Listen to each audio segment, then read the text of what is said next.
मेरे लिए मेरी बातचीत के दो हिस्से हैं। एक तो आज के समय में जो लोगों पर मनोवैज्ञानिक दबाव हैं उनकी बात करूं, और दूसरा है कि मेरा जो अब तक का सिनेमा का जीवन है उस पे बात करूं मैं।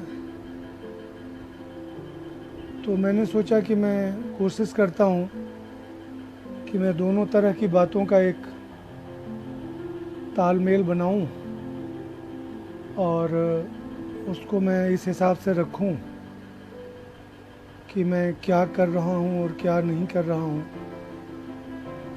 इन विपरीत स्थितियों में कैसे मैं अपने काम कर रहा हूं और कैसे मैं पीछे की 20-25 सालों में 20 सालों में बम्बई में मैंने अपने जीवन को कैसे बिताया। तो इसका कोई सही खाका तो ज़िंदगी में बन नहीं पाता है। आप इस तरह से ज़िंदगी जो है वो किसी बनिए या व्यापारी का बही खाता नहीं है कि आप उसको ठीक ठीक खाने में बांट दें कि 8 रुपए दिया और 9 रुपए का व्यापार हुआ। यहाँ घटतोली और बढ़त दोनों हमेशा बनी रहती हैं और इसको आप कभी भी एक तय खांचे में डाल करके नहीं कर सकते।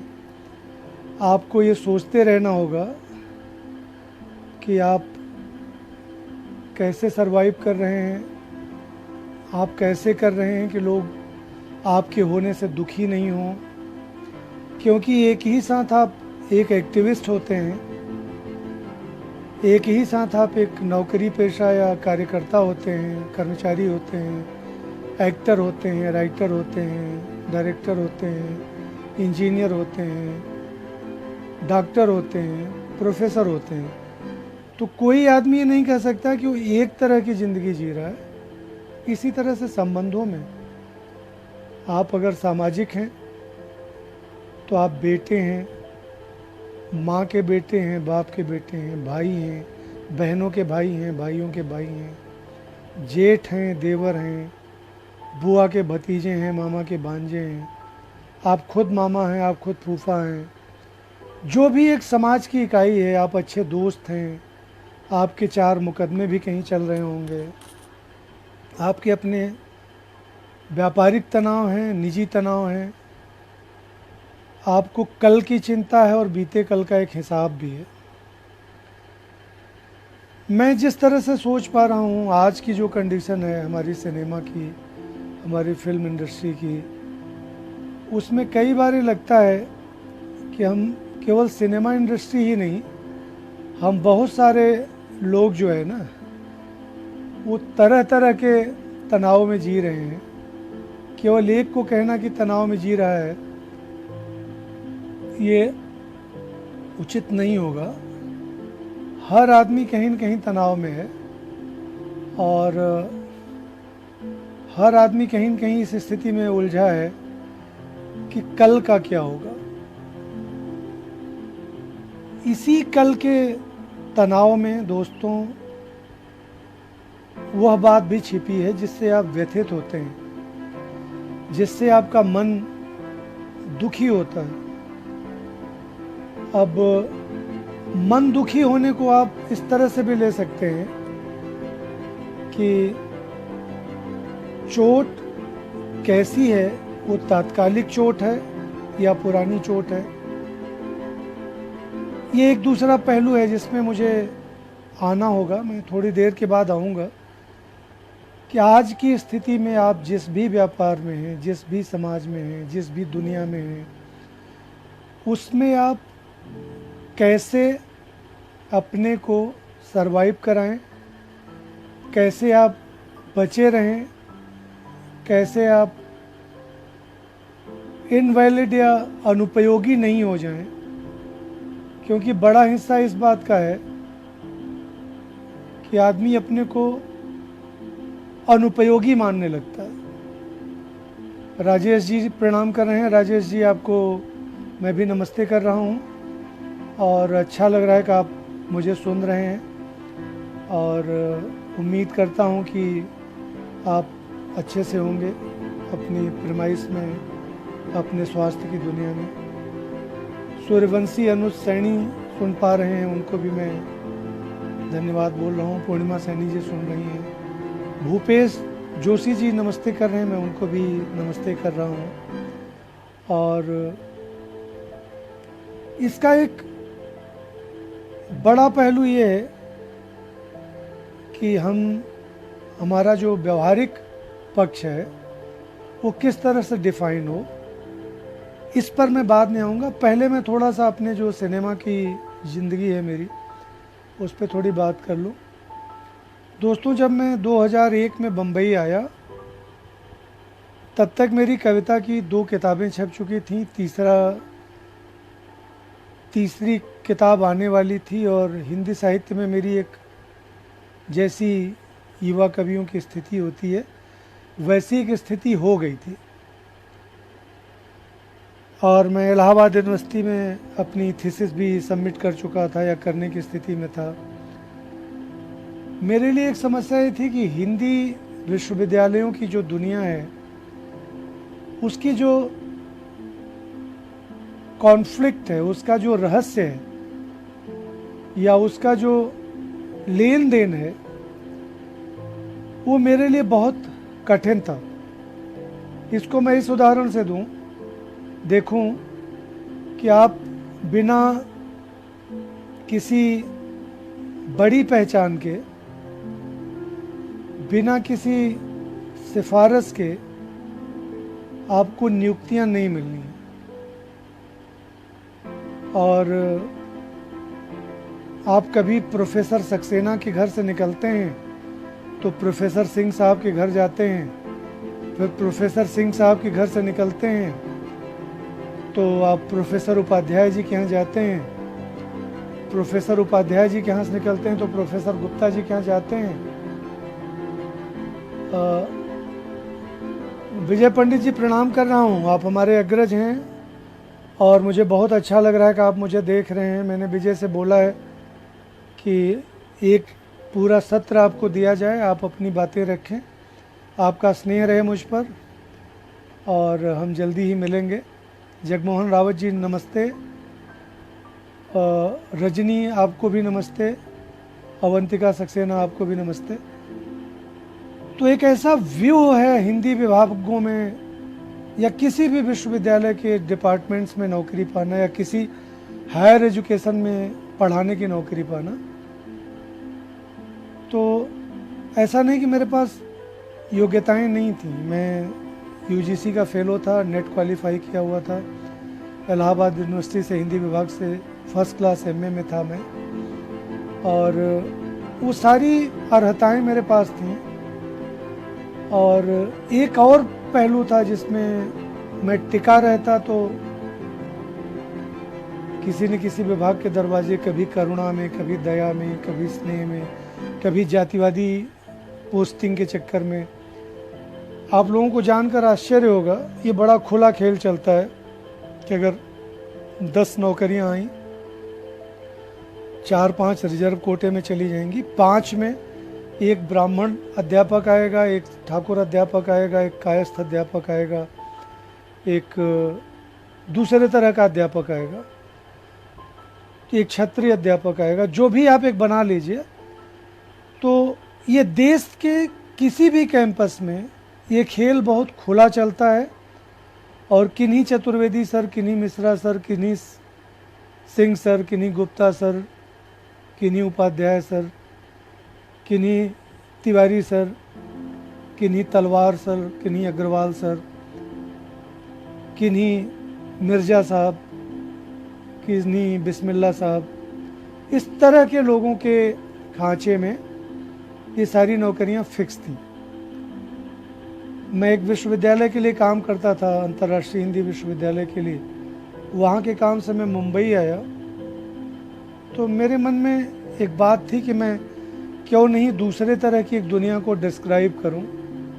थोड़ा रिस्क ज़रूर है। प्रणाम शाह आलम सांवरिया जी, प्रवीण मलिक जी नमस्ते, कुमार वीरेंद्र सुन रहे हैं नमस्ते। कुमार विंद्रा, तो भगवान दास जी नमस्ते। तो यहाँ आने के बाद मेरी कुछ लोगों से भेंट हुई और उसमें मैंने ये पाया कि थोड़ी मेहनत तो है लेकिन यहाँ आया जा सकता है। तो मेरे पास एक छोटा प्रोजेक्ट था मेरे पास एक सरकारी। धीरे धीरे मैंने अपने को वहाँ से शिफ्ट किया मुंबई। मुझे कुछ अच्छे और कुछ कम अच्छे लोग मिले। बुरा कहना उचित नहीं है। मेरा कहना है कि जिसके साथ तुम्हारा जीवन 2 दिन भी बीता हो और उन 2 दिनों में तुम्हें 3 तरह की उम्मीदें उसने दी हों, 2 दिन भी बीता हो और उन 2 दिनों में तुम्हें 3 तरह की उम्मीदें उसने दी हों, तो उतना बुरा आदमी वो नहीं होगा क्योंकि उसने 3 तरह की उम्मीदें तुमको दी। और मैं हमेशा ही मानता रहा हूँ कि हर आदमी पूरी तरह से अच्छा और पूरी तरह से बुरा नहीं हो सकता। मेरे एक दोस्त हैं देवमणि पांडे, उनका एक शेर है जिसमें वो कहते हैं कि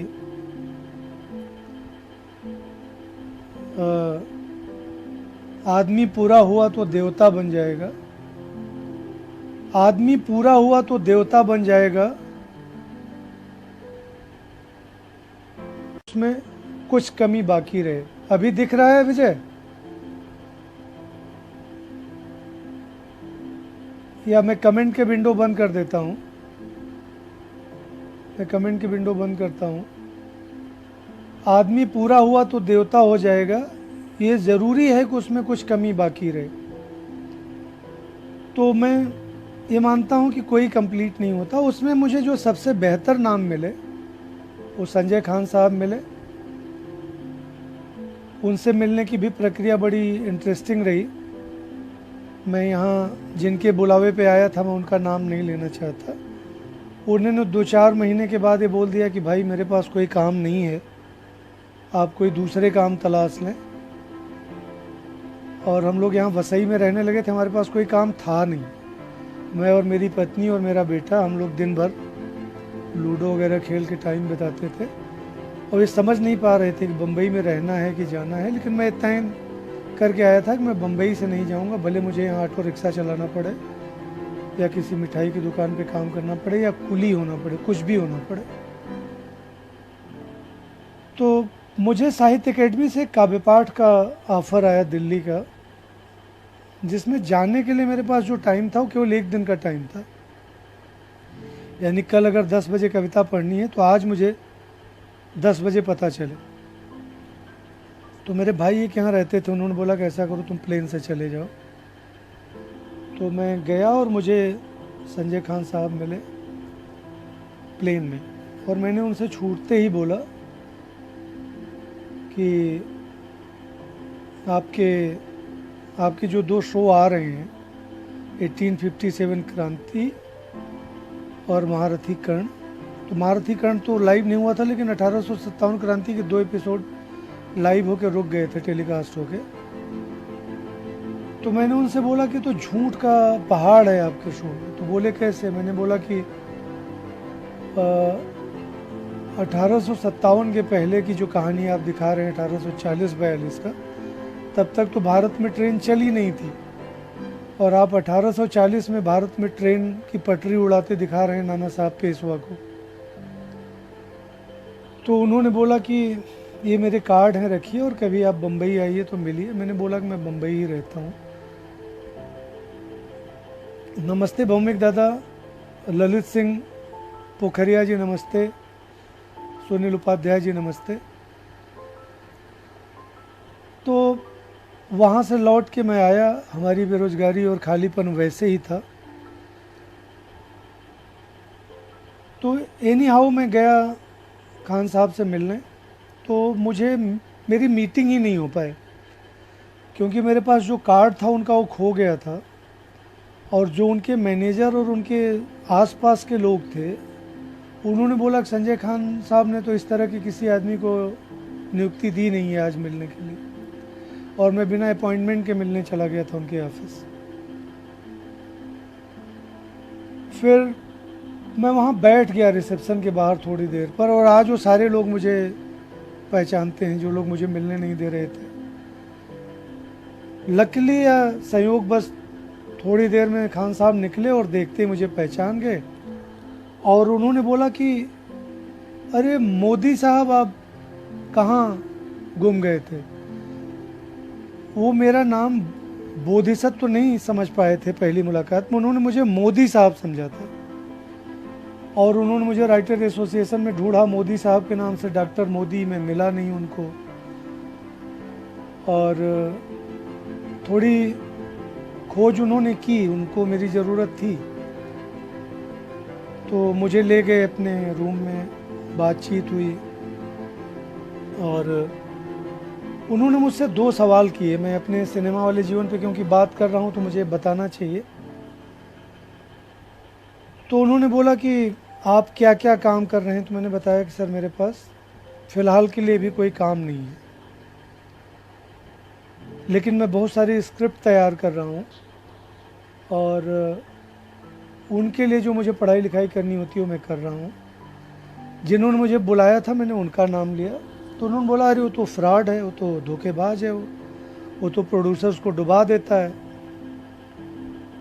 तो मैंने बोला कि बुलाया तो उन्होंने ही है, और फिर मुझे बताना पड़ा कि उन्होंने बोल दिया है महीने भर से कि अब मेरे पास काम नहीं है। तो उन्होंने मुझसे 2 सवाल किए। एक तरह से छोटा इंटरव्यू था कि 1857 का हीरो कौन है। आप लोग जानते होंगे 1857 की जो क्रांति हुई, जिसकी चर्चा आजकल बहुत सारे लोग बोलते रहते हैं कि वो गदर था या बगावत थी या सिपाही विद्रोह था या पहला स्वतंत्रता संग्राम था। तो मैं बिना किसी तैयारी के गया था, लेकिन जो मेरी साहित्यिक समझ थी, जो मेरी कविता की समझ थी, जो मेरी उसके 15 साल पहले से, मेरी 86 से अगर मैं साहित्य में जुड़ा था और 2000 में मैं उनके सामने था, 85-86 से, तो 15 साल की मेरे साहित्यिक संस्कार तब तक के थे। तो मैंने उनको बोला कि सर 2 हीरो होंगे। अच्छा, इस बातचीत में तीसरा आदमी कोई नहीं है। पथिक तारक भाई नमस्ते, और अतुल श्रीवास्तव जी नमस्ते, प्रभात भाई नमस्ते, शंखधर दुबे जी देख पा रहे हैं, नमस्ते आपको। आप लोग सुनते रहें, देखते रहें, शायद कोई काम की बात मैं बोल पाऊँ। मैं विजय सैनी जी की बाल पे हूँ, और आप लोग मेरी इस बातचीत को अगर आप शेयर करते हैं तो मुझे बड़ी खुशी होगी। मैं नहीं कहूँगा शेयर करो, लाइक करो, अगर आपको ऐसा लगता है तो करें। तो मैंने खान साहब को 2 उत्तर दिए। मैंने बोला कि सर पहला हीरो तो मुझे रानी झांसी दिखती है। तो उन्होंने बोला वो कैसे। तो हमने बोला कि जब क्रांति हुई तो उसकी उम्र 21-22 साल है, और वो एक राजा की विधवा रानी है। वो चाहती तो अंग्रेज़ों से पेंशन ले करके एक आराम की बड़ी अच्छी ज़िंदगी बसर कर सकती थी, जैसे उसके समकालीन बहुत सारे लोगों ने पेंशन ले लिया था। बाजीराव सेकंड जो पूना से बिठूर चले गए थे, उन्होंने पेंशन ले लिया था। बहुत सारे लोग अंग्रेज़ों के भक्त हो गए थे, जिसमें ग्वालियर के सिंधिया वगैरह वगैरह थे। तो राजकुमार सिंह हेलो, अभी मैं टिक नहीं करूंगा क्योंकि लोग बता रहे हैं कि फिर मेरे चेहरे पे बहुत सारे नाम दिखने लग रहे हैं। विजय बता रहे हैं। रंजीता सिंह जी नमस्ते, राजकुमार सिंह जी नमस्ते। राजेश कैसे हो बेटा, तुम्हें आशीर्वाद दे रहा हूँ, खुश रहो, बात करेंगे। फिर इस स्थिति में एक तो रानी झांसी हीरो है या हीरोइन है, और दूसरा हीरो है हमारा सबसे बूढ़ा बादशाह बहादुर शाह जफर, जो कि उम्र के अंतिम पड़ाव पे है, लगभग 80-81 साल का है। वो कभी भी मर सकता है, कब्र में पैर है, लेकिन एक दूसरा योद्धा मुझे वो दिखता है। मैंने बोला बाकी तरह तरह के हीरो हैं। उन्होंने बोला ओके है, आप काम शुरू करिए। फिर उन्होंने बोला आप पैसे क्या लेंगे, और मैंने कभी किसी से नेगोशिएट नहीं किया था। तो मैंने बोला सर आप जो दे देंगे अच्छा दे देंगे। और मैंने पिछले वाली जो तनख्वाह मुझे मिलती थी वो मैंने उनको बताया कि मुझे इतना मिल जाए तो अच्छा है। अच्छी बात यह है कि उन्होंने मेरे पैसे थोड़े बढ़ा के रखे, और कुछ पैसे उन्होंने मेरे फ़ोन के कन्वेंस के लिए अलग से दिए, क्योंकि मैं खुश था लेकिन मैं जाहिर नहीं कर पा रहा था। मुझे थोड़ी उलझन लग रही थी कि पता नहीं मैं अच्छा डील पा रहा हूँ कि नहीं पा रहा हूँ। और इस तरह से 2001 की अगस्त सितंबर में मैंने संजय खान साहब को ज्वाइन कर लिया।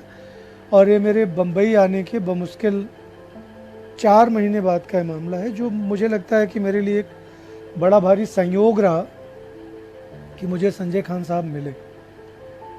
यहाँ से मेरे जीवन का एक दूसरा, थैंक यू विजय, यहाँ से मेरे जीवन का एक दूसरा पहलू शुरू हुआ।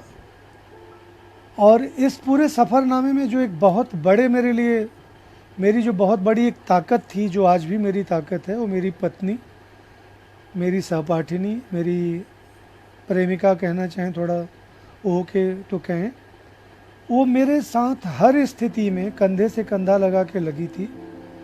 और उसने कभी मुझे फोर्स नहीं किया कि मुझे मेरे खर्चे ये होंगे, घर ऐसे चलेगा, घर इतने में चलेगा। शेष भाई प्रणाम कर रहा हूँ। पुष्कल दादा नमस्ते। पुष्कल दादा को हेलो करना पड़ेगा, मैंने हेलो कर दिया है। शेष भाई प्रणाम कर रहा हूँ, अपना आशीर्वाद बनाए रखें। उसके बाद आभा का रोल ये रहा कि उसने जो भी स्थितियाँ थीं उसमें मैं घर के तनाव से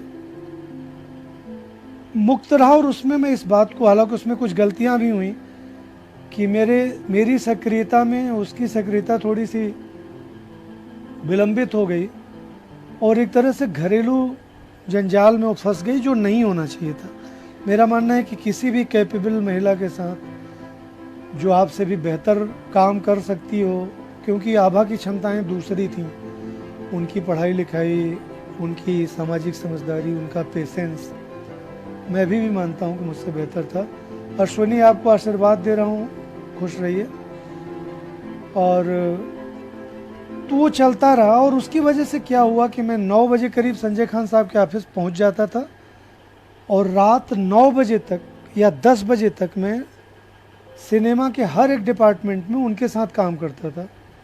मैं संजय खान साहब के साथ एडिट पे बैठता था, मैं संजय खान साहब के साथ स्क्रिप्ट में इन्वॉल्व रहता था, मैं उनके साथ म्यूजिक के जो आयोजन होते थे, म्यूजिक की रिकॉर्डिंग है, कभी रविंद्र जैन आ रहे हैं, कभी अपने खयाम साहब ने उनके यहाँ बहुत सारा म्यूजिक दिया था, कभी वो आ रहे हैं, कभी नौशाद साहब के बेटे आ रहे हैं, कभी एक बहुत बड़े राइटर थे दर्शन लाड, वो आ रहे हैं, कभी राम गोविंद जी हैं, हसन कमाल साहब जिन्होंने दिल के अरमा आंसुओं में बह गए जैसे गाने लिखे, सुपर डुपर हिट, निकाह और आज की आवाज़ जैसी फिल्मों का। तो मुझे ऑल ऑफ सडन एक ऐसा ग्रुप मिला। शेष भाई डेफिनेटली आभा सुपीरियर है और आभा सुपीरियर थी और आभा सुपीरियर रहेंगी, लेकिन मैं उस अपनी तकलीफ़ की बात कर रहा हूँ, या बचपने में या अच्छी प्लानिंग न होने की वजह से बहुत देर तक, और बच्चा होने की वजह से, मानस बहुत छोटा था, 5 साल का था, तो बन नहीं पाता था। आभा को एक टीचिंग की अच्छी जॉब मिली, लेकिन वो भी पारिवारिक विसंगतियों में, कौन कब आए कौन कब रहे, इस चक्कर में वो काम भी उसको छोड़ना पड़ा। उसने पढ़ाया कुछ साल भर के करीब है, थोड़े कम ही, और अच्छा ग्रुप था। रायन इंटरनेशनल स्कूल का जो ब्रांच है उसमें वो पढ़ाती थी, सेंट जेवियर में, या इसी में। तो वो सारा कुछ हुआ। वो एक दूसरे लेवल की स्थिति है जो मैं आज ज़्यादा बेहतर समझता हूँ, वो नहीं होना था। खैर, तो संजय खान साहब ने मुझे हर हिस्से में ट्रेंड किया। मैं अच्छी एडिटिंग उनके यहाँ सीख पाया, मैं डबिंग करवाने लग गया, मैं डबिंग में बैठता था, मैं गाने रिकॉर्ड करवाता था, और रविंद्र जैन के साथ मैं सिचुएशनल सॉन्ग्स रिकॉर्ड करवाता था। और उनके साथ की जो मेरी प्रक्रिया थी वो बड़ी अच्छी थी। मैं रविंद्र जैन जी को विजुअल नरेट करता था कि दादू अभी एक नदी दिख रही है और उसके किनारे एक मोर घूम रहा है, तो फिर वो बोलते थे कि मोर अकेला है या मोर के साथ कोई मोरनी भी है। तो विजुअल को आगे पीछे करके हम बताते थे कि मोरनी थोड़ी दूर पर है, तो उसको पोइट्री में कन्वर्ट करते थे कुछ इस तरह से कि नदियाँ बहती जाए मयूरा उन्मन जाए और मयूरी देखे दूर से उसके जी को लुभाए, ऐसे भाव से वो गाने बनाते थे जो मेरे लिए एक अलग तरह का। अनीता जी नमस्ते, आप मुझे सुन पा रही हैं, मेरे लिए बड़े गौरव की बात है। और हम लोग यहाँ सुखी तो नहीं कह सकता लेकिन दुखी भी नहीं है, अपनी प्रेमाइश में अब तक आराम से हैं। आपको प्रणाम कर रहा हूँ, सारे भाइयों को प्रणाम कर रहा हूँ, आपको भी कर रहा हूँ, इलाहाबाद को भी नमस्ते कर रहा हूँ। सुधा त्रिपाठी शुक्ला जी सुन पा रही हैं, सुधा जी नमस्ते। उसके बाद ये ट्रेनिंग मेरे अब तक काम आ रही है।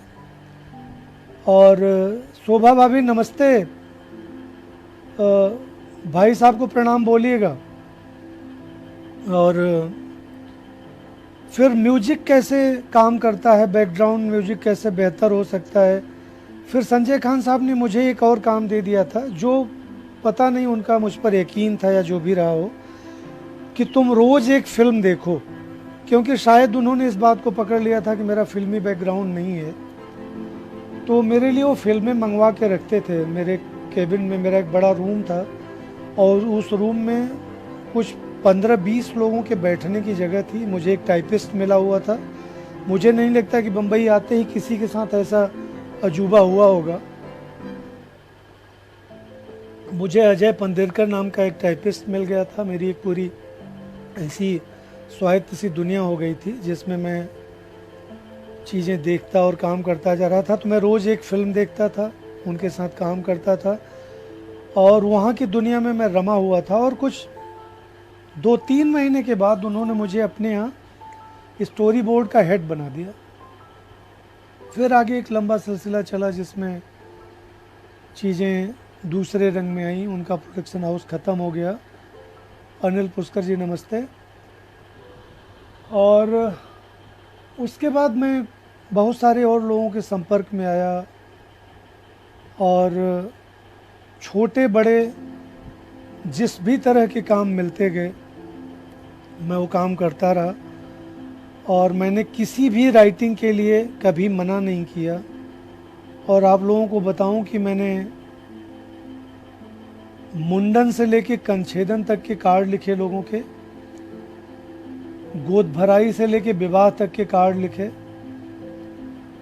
अखबारों में फुल प्लेज छपने वाली श्रद्धांजलियाँ जो फ़ोटो के साथ छपती हैं वो मैंने तैयार करवाए। ये वे काम हैं जो सीधे सिनेमा से जुड़े हुए नहीं थे। मैंने लोगों के लिए आज आप लोगों के सामने एक्सेप्ट कर रहा हूँ घोस्ट राइटिंग की बड़े लेवल पे। बहुत सारे लोगों के लिए दूसरे तरह के काम किए जहाँ मेरे नाम नहीं गए। बहुत सारे लोगों के दूसरे तरहों से काम आया और उन कामों की वजह से मैं बम्बई में अपने को रोक पाने में कामयाब हुआ। सिनेमा के काम शुरू में मुझे कम मिले, लेकिन एक अच्छी बात ये रही कि मैं कभी भी बेरोजगार नहीं रहा। और वो आप लोगों के आशीर्वाद से, मेरे बच्चों के स्नेह से, आभा के स्नेह से, मेरी अपनी जो भी कारगुजारियाँ रहीं, मैं कभी भी ये नहीं मैंने माना कि मैं बेरोजगार हूँ। जब कभी ब्लैंक भी हुआ 2-4 दिनों के लिए तो ऑल ऑफ सडन अपने आप कॉल आते रहे और अभी भी होता है कि वो चीज़ें चलती रहती हैं। दूसरा क्योंकि मैं थोड़ा सा अधिक पढ़ा था और मेरी पढ़ने की एक अजीब तरह की रुझान थी, उसकी वजह से मैं काफ़ी इन्वॉल्व रहता था चीज़ों में। और इसी बीच मेरे एक दोस्त थे अभय तिवारी, वो मुझे मिल गए और इलाहाबाद के एक बहुत बड़े सामाजिक और व्यक्ति और नेता, कांग्रेस के बड़े पुराने लोगों में रहे, इलाहाबाद यूनिवर्सिटी यूनियन के अध्यक्ष रहे, श्याम कृष्ण पांडे जी, उनकी बड़ी मेहरबानियाँ रही मेरे ऊपर। इसे मुझे इलाहाबाद के लोगों को बताना चाहिए। और कुमार विजय गुप्ता जी नमस्ते, राजन सिंह जी नमस्ते। उनका बेटा था पवन शंकर जो यहाँ पर एक्टिंग के लिए उन्हीं दिनों आया हुआ था 2001-2-3 के आसपास में कभी। तो श्याम भाई साहब ने ये किया कि मुझे बेटे से परिचित कराया। बेटे से इलाहाबाद की मेरी 1-2 मुलाकातें थी लेकिन वो ऐसे ही कैजुअली थी। तो एक दिन पवन का मुझे फ़ोन आया कि जॉन मैथ्यू मथान को एक राइटर की ज़रूरत है, वो एक फ़िल्म बना रहे हैं। मैं पवन के साथ उनके पास गया और पहली ही मुलाकात में उन्होंने बोला कि आप मेरे लिए काम करेंगे।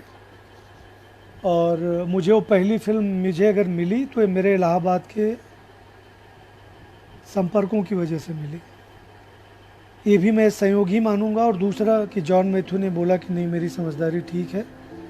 और वो फिल्म थी जॉन मैथ्यू की फ़िल्म शिखर, जो क्रिटिकली तो बहुत सराही गई लेकिन फिल्म हिट नहीं हुई। अजय देवगन, शाहिद कपूर और बिपाशा बसु, ये सारी कास्ट थी उसकी।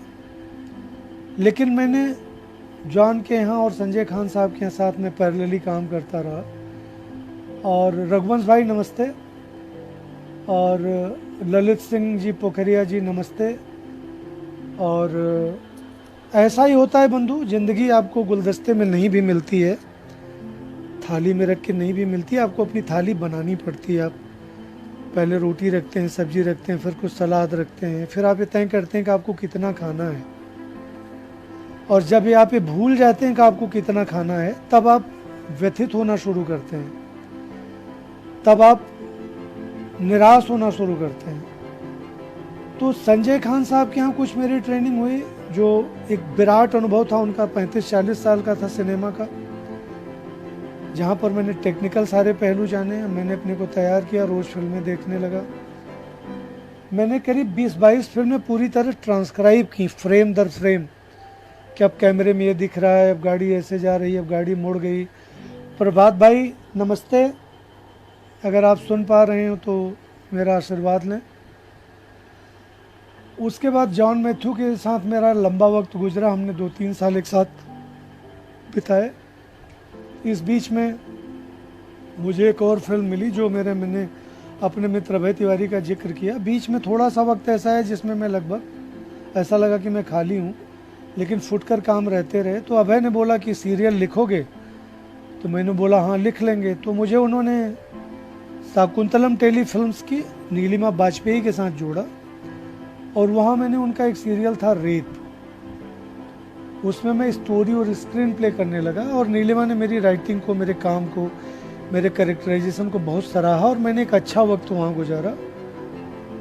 फिर अभय के ही एक और दोस्त थे, रश्मि रंजन कानूनगो, उन्होंने मुझे धर्म नाम की एक फिल्म दिलाई, जो कि पंकज कपूर और ऋषिता भट्ट की फिल्म है। उसका सारा जो दार्शनिक पक्ष है, थियरी वाले पक्ष हैं, वो सारे मैंने, बनारस की लाइफ, वो सारा कुछ उसमें मैंने ऐड किया, मैंने जोड़ा। वो पहले से काम चल रहा था, एज ए एक्सपर्ट मैं उसमें जुड़ा।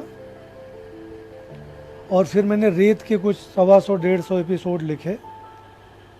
और इसी बीच में आम्रपाली नाम का एक सीरियल मैंने, उसमें एज ए रिसर्चर और as a story screenplay writer जुड़ा। ये उनके थ्रू हो पाया जिनके साथ लिखने के लिए मैं, पहला सीरियल आया था गौतम बुद्धा, VM व्यास जी। व्यास जी को कहीं से आम्रपाली नाम का एक सीरियल लिखने का ऑफ़र आया, और उन्होंने मुझे एज ए रिसर्चर उसमें जोड़ा। लेकिन बाद में मैंने पाया कि व्यास जी थोड़े से काम टालने वाले अप्रोच में चले गए, और वो प्रोड्यूसर्स को परेशान करते थे, लिखा हुआ भी स्क्रिप्ट देते नहीं थे। आज पता नहीं ये सुन के उनको कैसा लगेगा। और प्रोड्यूसर जो थे वो सफ़र करने लगे, वो परेशान करने लगे। तो अल्टीमेटली उन लोगों ने व्यास जी को निकाल करके मुझे बोला कि मैं लिख पाऊँगा क्या। तब तक मैं थोड़ा ट्रेंड भी हो गया था, तो मैंने बोला हाँ मैं लिख लूँगा। विजय पांडे जी ने मुझे वो ऑफ़र दिलवाया, और मैं रिसर्चर से स्क्रीन प्ले और स्टोरी राइटर में कन्वर्ट हुआ। और वो सीरीज़ आम्रपाली नाम से DD1 पे आई। इसके बाद एक लंबा सिलसिला निकला, मैंने बहुत तरह के काम किए। संजय खान साहब के यहाँ 1857 क्रांति, महारथी कर्ण, जय महाभारत जो GTV पर आता था। इसके बाद आम्रपाली और फुटकर में दूसरे तरह के काम में पैरेलली करता रहा। मैं दोस्तों से कहना ये चाहूँगा कि उसमें एक काम और भी मैंने किया कि मैंने साहित्य को जितना टाइम मैं इलाहाबाद में देता था, वो टाइम मैं देता रहा। मैं साहित्यकारों के टच में तो नहीं रहा 2-3 साल, 2001, 2002, 2003 में किसी के संपर्क में नहीं रहा। मुंबई में सोहन शर्मा जी और बीके बर्नवाल जी, वीरेंद्र कुमार बर्नवाल जी, इन दोनों लोगों का आशीर्वाद मुझे बहुत अच्छे से और हमेशा मिलता रहा। बर्नवाल जी के थ्रू मेरे पास दूसरे ऐसे काम आते रहे जिनसे मुझे बहुत अच्छे पैसे मिलते रहे। मैंने गुरवे नमः नाम की किताब एडिट की जो बर्नवाल जी ने दिलाई थी, मेरे एक जो आज बड़े अच्छे मित्र हैं चंदन परमार जी। वो किताब में गुरुओं की महिमा से जुड़े हुए कुछ 400 श्लोक और दोहे हैं। ऐसा संपादन और ऐसा ग्रंथ मैंने नहीं देखा जिसमें गुरुओं की महिमा बखानी गई। वो किताब अभी आउट ऑफ प्रिंट है। तो मैंने जितने तरह की राइटिंग थी वो सब किया और मैंने तय ये किया कि मैं बम्बई में रहूँगा तो मैं फिल्म इंडस्ट्री में रह पाऊँगा, तो मुझे पहले यहाँ रुकना चाहिए। और ये बात मुझे व्यास जी ने भी बताई थी जो आम्रपाली में मुझे लेके गए। व्यास जी ने बोला कि पहला काम आप करो कि आप इंडस्ट्री में रुकने का उपाय करो, क्योंकि अगर आप भागेंगे, आप आरजू मिन्नत करेंगे, आप बेटे के फीस के नाम पे पैसा मांगेंगे, आप माँ के मोतियाबिंद के नाम पे पैसा मांगेंगे तो आपको पैसे नहीं मिलेंगे। पहले आप अपनी स्टैंडिंग बनाओ कि आप रहेंगे और किसी के रोके से आप नहीं रुके हैं, बल्कि आप इतना कमा लेते हैं कि आप रुके हैं। तो उसमें बर्नवाल जी ने मेरी बड़ी मदद की। मैं उन्हें याद नहीं करूं तो अच्छा नहीं होगा। श्याम कृष्ण पांडे जी के थ्रू मैं जॉन मैथ्यू मथान तक पहुंचा, पवन शंकर के साथ होते हुए। आज भी जॉन साहब मेरे टच में हैं, हमारा अच्छा रिश्ता है। उसके बाद मैंने, जब मेरी फिल्म शिखर रिलीज हुई उसी समय मुझे लगा कि मैं कोई और काम कर लूं तो शायद बेहतर होगा। तो कुछ साल, 1.5 साल के लिए मैंने स्टार न्यूज़ ज्वाइन कर लिया। फिर स्टार न्यूज़ का पूरा ऑफिस चला गया नोएडा, लेकिन मैंने बम्बई नहीं छोड़ी। और मुझे ये भी लग रहा था कि शायद मैं वहाँ बहुत अच्छे से सरवाइव नहीं कर पाऊँगा, क्योंकि बड़े सारे पेचोखम होते हैं ज़िंदगी के और आप 24 घंटे पेचोखम में ही नहीं रह सकते। इसमें मैंने 3 चीज़ें की हैं जो मैं आप लोगों को बता दूं। पता नहीं इसमें से कितना कौन कैसे अप्लाई करेगा। अपने काम को जानो, अपनी क्षमताओं से ज़्यादा अपनी अक्षमताओं को जानो, अपनी कमजोरियां पहचानो। विजय, वो होता है यार, जैसे अभय तिवारी का मेरी लाइफ में योगदान है, या जैसे पवन का मेरी लाइफ में, या श्याम कृष्ण भाई साहब का मेरी लाइफ में योगदान है। इवन विभूति जी जो साहित्य सम्मेलन के प्रधानमंत्री हैं आज, उनकी भी एक चिट्ठी मेरे पास आई कि अगर कोई दिक्कत आएगी तो मेरे उससे, पवन से मिलिएगा। तो लोग योगदान करते हैं दोस्त, और वो आदमी अभागा होगा जिसको कोई मददगार न मिले, और वो आदमी अभागा होगा जो किसी की मदद न किया हो लाइफ में। उससे ज़्यादा घटिया आदमी कौन होगा जो पूरी ज़िंदगी बिता ले और किसी आदमी के काम नहीं आया हो। तो मुकेश मानस जी आप सुन रहे हैं, थैंक यू भाई। मुकेश मानस भाई ने बोला मजबूरी का सिर्फ फ़ायदा उठाया जाता है। यहाँ मजबूरी का फ़ायदा मुकेश भाई हर जगह उठाया जाता है, हम गलतफहमी में हैं। मजबूरी का फ़ायदा इलाहाबाद में भी प्रोफेसरान उठाते थे। कभी किसी की बहू का कंबल पहुंचाने जाना पड़ता था, कभी किसी की बिटिया का नाश्ता पहुंचाने जाना पड़ता था, कभी किसी प्रोफेसर के घर में गैस सिलेंडर भरवानी पड़ती थी, कभी किसी प्रोफेसर के घर में रखवाली करनी पड़ती थी, कभी किसी अमीर रिश्तेदार की रेलवे की टिकट बुक करानी पड़ती थी, कभी किसी, ये तो हर जगह होता है। आप कमज़ोर हैं तो आप कहीं भी एक्सप्लॉइट होंगे। आप किस गलतफहमी में हैं?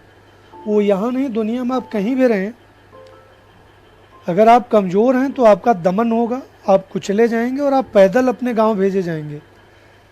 अगर आप ताकतवर हैं तो आज भी ताकतवर कहाँ पैदल वाले जुलूस में शामिल है। जिनके पास औकात है वो कहाँ आगरा से दिल्ली और मुंबई से भदोही पैदल जा रहे हैं, वो सब प्लेन से जा रहे हैं, कार से जा रहे हैं, बाकी दूसरे साधन से जा रहे हैं। आप कमज़ोर होंगे, आप एक्सप्लॉइट होंगे। आपके पास बुद्धि होगी, लेकिन अगर आपके पास आर्थिक संसाधन नहीं है तो आप एक्सप्लॉइट होंगे। मैंने बोला कि मैंने बहुत सारी घोस्ट राइटिंग की है और मेरे पास सबूत भी, अगर कभी आवश्यकता हुई तो मैं उसको रख भी सकता हूँ कि मेरा काम है, मेरा काम है। और वो आगे चल कर के भी चलता है। मुंबई की सबसे बड़ी प्रॉब्लम है क्रेडिट मारना। मैं एक बड़ा शो मैंने किया स्टार का, और उसके जो क्रिएटिव हेड थे वो हमेशा मुझे ओबराय मॉल और डिफरेंट मॉल्स में मिलते थे और वो अपनी सारी समस्याएं मुझसे मॉल में बात कर लेते थे। और जब मीटिंग में जाते थे वो अपनी वही सारी बातें अपनी करके रखते थे कि उनका अपना अध्ययन हो। मैंने 2-4 मीटिंग के बाद पाया कि आदमी तो मुझे मिसयूज कर रहा है। इवन जिनके थ्रू मैं बम्बई आया, जिनकी वजह से, वो हमेशा मुझे स्टेपनी की तरह यूज करते थे और मुख्य कार्यक्रम के मैं बाहर रहता था। आपको इससे जूझना होगा और आपको ये सुनिश्चित करना होगा कि आप किसी को एक्सप्लॉइट नहीं करने लगें। आप ये न करने लगें कि आप किसी को साइडों में रख करके अपने काम करा रहे हैं। मुकेश मानस जी, थैंक यू।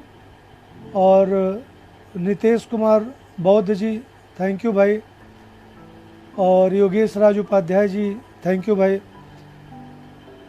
तो आपको ये माहौल भी बनाना पड़ेगा और आपको लोगों को आज़ादी भी देनी पड़ेगी और आपको वो लोगों से लड़ना भी पड़ेगा, लेकिन आपको चीज़ें समझनी होंगी।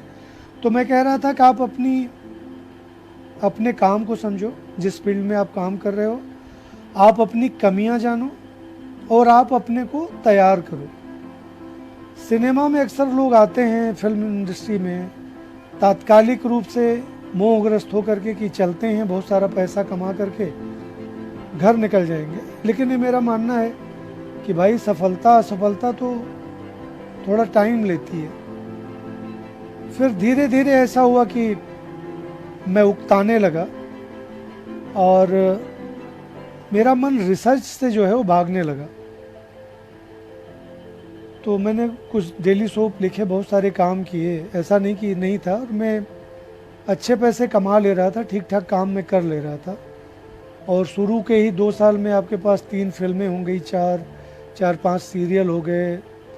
मैं संजय खान साहब के यहाँ लोगों को नौकरियाँ दिलवाने लगा, दूसरी जगहों पे काम करवाने लगा और बहुत सारी कहानियाँ उनके यहाँ और मेरी पाइपलाइन में आ गई थी। और बहुत सारे लोगों से मेरे उदार देसीपने या मेरे व्यवहार के चक्कर में मेरी मित्रता की सर्किल हमेशा रही है और उसमें मेरे दोस्त हमेशा बनते रहे, लोग आते रहे। तो मैंने अपने को प्रिपेयर किया फिल्में देख के, काम करके और दूसरों से सीख करके कि क्या ये कर रहा है और कैसे ये कर रहा है और क्या होना चाहिए, उस आधार पर। फिर एक दिन मेरे वही मित्र अभय तिवारी मुझे मिले। तो मैंने कहा यार मैं बहुत बोर होता हूँ कि ये रिसर्च करता रहता हूँ और मैं चाहता हूँ कि मैं कुछ क्रिएटिव काम करूँ। और इसी में आभा ने बोला, और दोनों ने लगभग एक ही तरह की बात की। आभा ने बोला अच्छी रिसर्च कहाँ है, तो तुम अच्छे रिसर्च पे फोकस करो। और अभय ने बोला कि जो फिल्म इंडस्ट्री का काम है सूचना देने का, रिसर्च तक केवल रिसर्च जो है केवल इंफॉर्मेशन होके रह गई है, तो तुम उसको एक्सप्लेन करके बताओ। और विष्णु भाई नमस्ते, विष्णु दादा नमस्ते, प्रणाम कर रहा हूँ। आपने मुझे हमेशा ध्यान रखा, मेरा मुझसे बहुत बार लिखवाया और आपने मेरी अनेकों बार शुक्रवार से लेके बहुत सारी जगहों पर मुझे छापा है। मैं आपका बहुत बहुत आभारी हूँ कि आपका स्नेह मुझे मिलता है। राकेश श्रीमाल भाई नमस्ते, चंद्रेश्वर भाई नमस्ते। तो इन दोनों ने लगभग एक साथ ही मुझे इस बात का सजेशन दिया कि मैं रिसर्च को गहराई से लूं और ये एक काम हो सकता है। तो मैंने ये तय किया यार कि मुझे अगर रिसर्च करना है तो मुझे अतिरिक्त पढ़ना होगा, और मैं पहले से भी पढ़ रहा था। तो मैंने क्रम करके भारतीय मनीषा जो भी पुराना है उसमें मैंने सारे वेद डिफरेंट तरीके के जुटाए। सातवलेकर जी के संपादन वाला वेद, श्री राम शर्मा के संपादन वाला वेद, और भुवन वाणी ट्रस्ट लखनऊ का वेद, और राजस्थान पत्रिका का वेद, ये सारे वेद मैंने मंगाए, सारे पुराण मैंने जुटाए, मैंने अपनी लाइब्रेरी को और रिच किया। और मैं लगातार एक मैंने बनाया कि मुझे अगर ये तैयारी करनी तो मुझे ऐसा करना होगा। और फिर धीरे धीरे ये हो गया कि मैं बहुत सारे बड़े प्रोजेक्ट का पार्ट रहा और बहुत सारी स्थितियों के बीच मैंने बहुत सारी फिल्मों के लिए रिसर्च किया। और एक अलग तरह की मेरी हिस्सेदारी ये हो गई कि मैं हूँ तो मैं कुछ प्रामाणिक काम कर रहा हूँगा। फिर महादेव जैसा सीरियल आया, वो मैंने किया, जोधा अकबर किया, कितने ही धारावाहिक मैंने किए। मैंने सिर्फ एक काम किया, एक तय किया कि मैं अच्छा काम जितना मेरे पास ज्ञान होगा वो मैं टीम को दूंगा, लेकिन उसके साथ ही टीम को मैं क्रिएटिवली भी सपोर्ट करूंगा। यानी ये जो रिसर्च है ये सिनेरियो में कैसे दिख सकती है। तो मैं अपने को राइटर्स के लिए बड़े काम की चीज़ जैसा हो गया। और मैंने डिफरेंट लेवल पे स्क्रिप्ट हेड, शो कंसल्टेंट और रिसर्च एंड एडवाइज़र जैसे बहुत सारे हिस्सों में काम किया। और मुझे अच्छा लगता है कि आज मैं अपनी इस इंडस्ट्री का एक छोटा सा पार्ट हूँ। और उस पार्ट के बनने में मेरे दोस्तों का, मेरे इलाहाबाद के परिचितों का, मेरे दिल्ली के परिचितों का, यहाँ व्यास भाई नहीं होंगे, व्यास भाई ने मुझे बहुत सारे, राजशेखर व्यास भाई ने बहुत सारे लोगों से जोड़ा। उद्भ्रांत शर्मा जी नहीं सुन पा रहे होंगे, उन्होंने मुझे कई लोगों से जोड़ा। उन्होंने मुझे BR फिल्म्स में कुछ मीटिंग्स कराई। हालांकि मैं रवि चोपड़ा जी से पहले मिल चुका था, एक एक्टर हैं निमय बाली, उनके थ्रू। तो मैं धीरे धीरे कुछ 2001 से मैंने शुरू किया और 4, 5, 6 तक मैं इस इंडस्ट्री का एक पार्ट हो गया। और फिर छोटा बड़ा काम करते कराते मैं अपने को सरवाइव करा ले आया या कर रहा हूँ। नरेंद्र मेरा भतीजा है, देख रहा है। नरेंद्र तुमको आशीर्वाद। प्रवीण यादव देख रहे हैं, मालवी, डॉक्टर गजेंद्र देख रहे हैं, नमस्ते भाई। महेंद्र बिष्ट देख रहे हैं, नमस्ते भाई। और तस्दीक अली खान देख रहे हैं, नमस्ते बंधु। ये मौका मुझे विजय सैनी ने दिया है, मैं उन्हीं की वाल पे बोल रहा हूँ, कुछ 50 मिनट बोल चुका हूँ। और इस तरह से अभी मैं 1-2 डिजिटल प्लेटफॉर्म के शो कर रहा हूँ और बल्कि 3 ऐसे कार्यक्रम हैं जिनमें मैं एडवाइज़र हूँ, कंसल्टेंट हूँ। और बड़े प्रोजेक्ट हैं, उनके नाम अभी नहीं लूँगा क्योंकि प्रेस रिलीज़ नहीं हुई है। मैं रामायण पर बन रही एक बहुत बड़ी फिल्म का पार्ट हूँ, दोस्तों को जान के अच्छा लगेगा। उस पर मैं एडवाइज़र हूँ स्क्रिप्ट का और कंसल्टेंट हूँ और रिसर्च हेड हूँ। और ये दोस्तों की मेहरबानी है कि मैं इसमें कुछ कर पाया हूँ।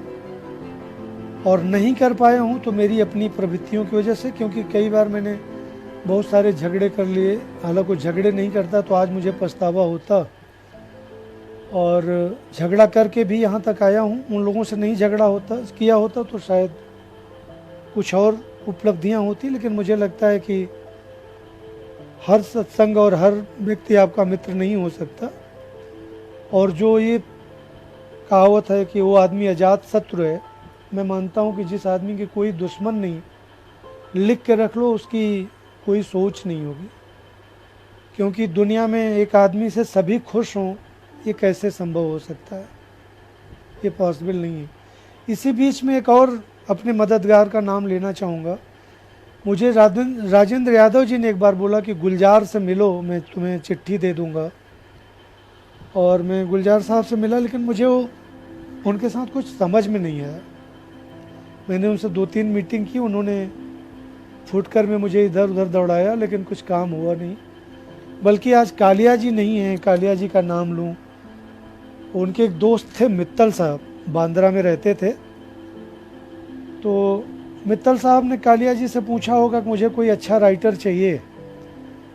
तो कालिया जी को प्रणाम करते हुए बोल रहा हूँ, उन्होंने मुझे मित्तल साहब से जोड़ा। मित्तल साहब विवाहों पर एक हिंदू विवाहों पर एक डॉक्यूमेंट्री बना रहे थे। और उनका चैलेंज ये था कि जैसे हिस्ट्री वाले बनाते हैं, मैं वैसा एक काम करूँगा। और उन्होंने उस समय मुझे अच्छे पैसे भी दिए थे जो मेरे बड़े काम आए, और मैं कालिया जी को थैंक यू बोल चुका था, आज फिर बोल रहा हूँ। और वो काम अभी भी मेरे पास, वो स्क्रिप्ट पड़ी है, वो डॉक्यूमेंट्री बनी नहीं लेकिन वो स्क्रिप्ट बड़ी अच्छी है। भारतीय विवाह संस्था का इतिहास लगभग है वो। और रघुवंश भाई नमस्ते, सुजाता चौधरी जी नमस्ते, प्रवीण कुमार यादव जी शुक्रिया, राजन शर्मा जी नमस्ते। गालिब बुरा न मान जो वाइस बुरा कहे, ऐसा भी कोई है कि सब अच्छा कहें जैसे। राजेंद्र भाई, मैंने कभी इसकी बड़ी परवाह नहीं की और मैंने कभी इसकी सफाइयाँ भी नहीं दी कि लोग मेरे बारे में क्या सोचते हैं, क्योंकि मैं जानता हूँ कि जिस दिन मैं उस तरफ सोचने लगा मैं काम नहीं कर पाऊँगा। इसलिए मैं अपने हिसाब से जीता हूँ। बहुत सारे मेरे दोस्त सजेशन देते हैं कि अब मुझे गंभीर हो जाना चाहिए, लेकिन मैं मानता हूँ गंभीर होने का मतलब है मेरे मन का जो एक बच्चा है उसको मारना होगा। तो मुझे बहुत इसमें कोई मेरी रुचि नहीं है। हिंदी कविता वाले मुझे कैसे लेते हैं, सिनेमा वाले मुझे कैसे लेते हैं, मैं अपनी प्रोग्रामिंग पे चलता हूँ। मेरे बच्चों की प्रोग्रामिंग उसमें मायने रखती है, मेरी पत्नी की प्रोग्रामिंग मायने रखती है, और मेरी सीखने की एक प्रोग्रामिंग है कि यार ये मुझे नहीं आता है तो मैं भानी से या अपने बेटे से या आभा से या दोस्तों से सीखता रहता हूँ। मुझे 2005 तक मुझे मेल करने नहीं आता था, 6 तक, मेरे ख्याल से 6 की ही बात होगी। मेरा साला शैलेश त्रिवेदी आया था तो मैंने उससे बोला यार मुझे तू मेल करने बता दे, तो फाइल कैसे अटैच करते हैं उसने मुझे सिखाया। तो मैं दत्तात्रेय की तरह मैं मानता हूँ कि आप अपने लाखों गुरु रखते हैं। जैसे मुझे कॉन्सेप्ट लिखने नहीं आता था, तो आज की जो मंत्री हैं स्मृति ईरानी, इनका एक शो था मेरे अपने सोनी टीवी पे आता था, स्मृति जी ने कहा कि मैं उनका एक कॉन्सेप्ट लिख दूं, और शो की कहानी भी मुझे लिखनी थी। मैंने लिखे भी कुछ 15 या 20 एपिसोड, फिर बाद में उसमें दूसरे राइटर आ गए किन्हीं वजहों से। तो मैंने अभय तिवारी को पकड़ा। अभय मेरे इलाहाबाद के दिनों के मित्र रहे हैं, क्लास फेलो रहे हैं हम लोग, ग्रेजुएशन में हम लोग साथ थे। अभय डायमंड जुबली हॉस्टल में रहते थे और मैं अल्लाहपुर में रहता था। तो मैंने अभय को पकड़ा यार कि कॉन्सेप्ट कैसे लिखते हैं, तो अभय ने मुझे कॉन्सेप्ट लिखना सिखाया। फिर मैंने उसको इम्प्रोवाइज़ किया, फिर मैंने सीखा कि कॉन्सेप्ट कैसे बनाते हैं, कैसे कैरेक्टराइजेशन करते हैं। इवन दूधनाथ जी जो मेरे कविता में काफ़ी मेरे गुरु रहे, बल्कि अश्क जी के बाद दूधनाथ जी ही मेरे गुरु रहे। तो दूधनाथ जी जैसे कैरेक्टर्स पे काम करने की बात करते थे अपनी कहानियों और उपन्यासों और नाटकों में, तो मैंने कैरेक्टर्स पे वैसे काम करना शुरू किया, और लगभग उसी तरीके पे अभय काम करता था या मेरे मित्र अभय काम करते थे। तो मैंने इन सब को जोड़ा और मैंने अपने काम करने के तरीके विकसित करने की कोशिश की। और मैंने बहुत सारी स्क्रिप्ट राइटिंग की किताबें पढ़ी, मेरे ख्याल से दर्जन भर किताबें तो पढ़ी होंगी, और सिनेमा देखता रहा, फिल्में देखी, अच्छी बुरी सारी फिल्में देखी, और अच्छा और बुरा हर तरह का साहित्य पढ़ता रहा, और अच्छे और बुरे हर तरह के लोगों से मेरी मैत्री है। और सिर्फ संस्कारवान लोग ही मेरे दोस्त नहीं हैं। मेरा ये मानना है कि अगर आप केवल अपनी दुनिया में संस्कारवानों के साथ ही बैठते हैं तो आप अपने दायरे को छोटा करते हैं। मेरे दोस्तों में हर तरह का बुरा नशा करने वाले लोग शामिल हैं, हर तरह के बुरे काम करने वाले लोग शामिल हैं, और मैं उनको कभी कभी नियंत्रित भी करता हूँ। मेरी वजह से वो थोड़ी अपनी कमियों से दूर भी हो पाते हैं, और मैं उनके बुरे वक्त में भी साथ होता हूँ और अच्छे में भी होता हूँ, ये मानते हुए कि मेरी वजह से शायद वो थोड़े ठीक भी रहें। और ये भी कोशिश करता हूँ कि मैं उनके साथ बैठ कर के उनकी बाकी चीज़ों का भागीदार नहीं हो जाऊँ। तो एक ये रहा। दूसरा, मेरे पिताजी की एक लर्निंग मुझे हमेशा काम आती रही, और इलाहाबाद के एक हमारे बड़े ही अच्छे हमारे संरक्षक थे मार्कंडे जी, जो हिंदी कहानी में अनपैरेलल कहानीकार हैं। उनके जैसा कहानीकार हंसा जाए अकेला और दूध और दवा और इस तरह की बहुत सारी कहानियाँ उनकी मैं भी कम याद कर पा रहा हूँ, थोड़ा सा भावुक भी हो गया हूँ। तो उनसे हम लोगों का संपर्क जब हुआ तो मार्कंडे जी दो बातें सिखाते थे। इसी के दूसरे पहलू पिताजी ने सिखाए। मार्कंडे जी कहते थे कि अगर तुम 10 रुपया कमाते हो तो शिवार्पित करो, यानी उसका एक हिस्सा तुम कट करके पहले से ही अलग कर दो, वो तुमने नहीं कमाया है, जो तुम अलग से कभी तुम्हारे संकट में काम आएगा। बाद में मैंने पाया कि वो काम आभा पहले से कर रही है, कि उसने आमदनी का एक बड़ा हिस्सा पहले से निकाल के रखा होता है।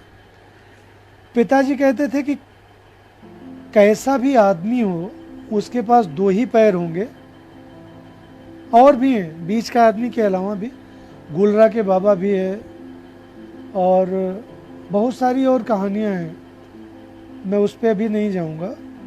सेमल के फूल जैसा उपन्यास उन्होंने लिखा है मार्कंडे जी ने, और वैसा उपन्यास हिंदी में नहीं है। मैं दावे से कह रहा हूँ कि वैसा रोमांटिक उपन्यास हिंदी में नहीं है।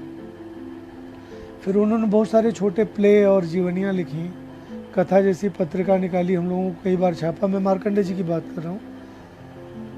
महुए का पेड़ भी है, आप एकदम सही कर रहे हैं चंद्रेश्वर भाई, आप बिल्कुल सही कह रहे हैं। पिताजी कहते थे कि कैसा भी आदमी हो उसके पास दो पैर ही होंगे, और आज संयोग है कि वो मेज के दूसरी तरफ बैठा है, और अगर वो मनुष्य होगा तो अच्छा व्यवहार करेगा, मनुष्य नहीं होगा तो बुरा बर्ताव करेगा। तो तुम अपने जो तुम्हारा ज्ञान और समझदारी है उसके साथ चलो, लोग मिलते रहेंगे।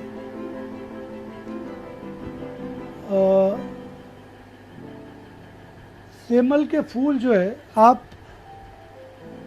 अमरकांत जी की बात पे चले गए मेरे ख्याल से। मैं आता हूँ चंद्रेश्वर भाई, मैं इस पर आता हूँ। और तो पिताजी ये कहते थे कि ऐसी स्थिति आएगी तो तुम अपने व्यवहार पे रहना। और मार्कंडे जी का कहना था कि इस स्थिति में रहो कि जैसे द्रव्य अगर आना कम भी हो जाए तो अगले 1.5 महीने में तुम्हें प्रॉब्लम नहीं हो। इसके पैरेलल वी.एम. व्यास जी ने यहाँ बोला कि 6 महीने के खर्च कम से कम आपके पास अलग होने चाहिए, साल भर का रख लो तो अच्छा है। 2 साल का उनका कहना था मुंबई फिल्म इंडस्ट्री में कि सुपर है, बहुत अच्छा है, फिर कैसी भी बेरोजगारी हो कोई दिक्कत नहीं है। और पिताजी का एक और कहना होता था, गवा माघ दिन 29 बाकी, यानी कष्ट के दिन अगर 30 दिन के हैं तो बोलते थे पहले ही दिन से मान लो कब तो 29 ही दिन बाकी है। तो हम इस तरह के माहौल से आए थे, और कभी एकदम ये प्राथमिकता नहीं थी कि ये खाएंगे, ये पहनेंगे और ऐसे जाएंगे। ये हमारे लिए कभी वरीयता नहीं थी। और हालांकि जीवन में कभी अभाव नहीं रहा, गांव में कभी ऐसा नहीं रहा कि हम एक खाते पीते परिवार से मैं रहा था, तो अभाव देखे नहीं थे, लेकिन अभाव की एक ट्रेनिंग थी। इवन पिताजी जब फसल कटती थी तो कम से कम साल 2 साल का अनाज वो रखवा लेते थे। तो 1-2 बार हम लोगों ने बोला भी कि इतना अनाज क्यों रखवा लेते हैं। तो पिताजी के जीवन पे बंगाल के अकाल की छाया पड़ी हुई थी, वो जानते थे कि अकाल का दुख क्या होता है।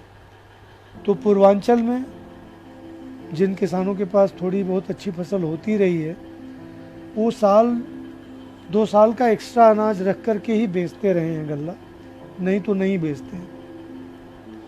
तो ऐसे माहौल में मैं यहाँ रहा। मेरे लिए अच्छी बात ये रही कि मुझे संजय खान साहब मिले, मुझे पवन शंकर और जॉन मैथ्यू मथान मिले, मुझे ललित परमू के थ्रू अभय दोबारा मिले।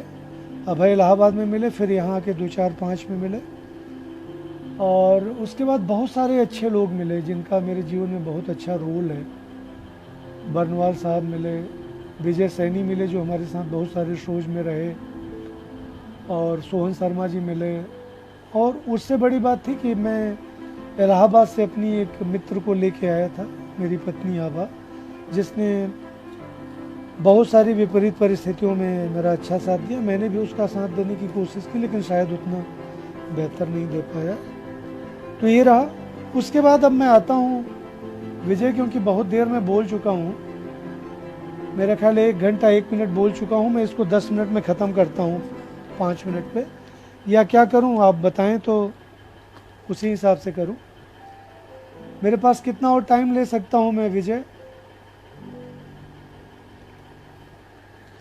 चंद्रेश्वर भाई थैंक यू आपको, अगर आपको कुछ भी अच्छा लगा इसमें से। अतुल श्रीवास्तव जी आपका बहुत बहुत आभार।